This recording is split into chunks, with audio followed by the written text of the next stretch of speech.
সফলতার কোনো শর্টকাট হয় না, হয় অনেক কাঠখড় পুড়িয়ে জীবন যুদ্ধের প্রতিটি অধ্যায়ে নিজেকে প্রমাণ করে করে একটু একটু করে আপনি সফল হবেন, একটু একটু করে আগাবেন। ইটস এ জার্নি, এটা কোনো ডেস্টিনেশন নয়।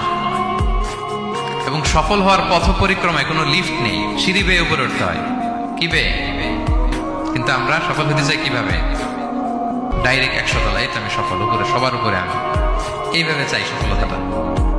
সবার উপরে উঠে যাব, গোল্ড মেডেল গলায় পরাই দিবে, আমরা সাকসেসফুল না।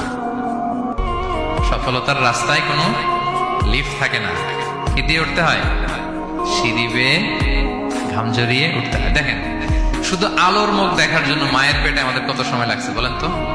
জাস্ট একটু লাইট, হ্যাঁ, 9 মাস 10 মাস সময় লাগছে শুধু একটু আলো দেখবো আমরা।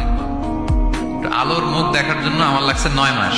আর এখানে আমরা শর্টকাট খুঁজি, খালি কি খুঁজি? সফলতার কোনো শর্টকাট নেই। অল্প এফোর্টে যারা সফল হতে চায় এরা কোনোদিন সফল হয় না।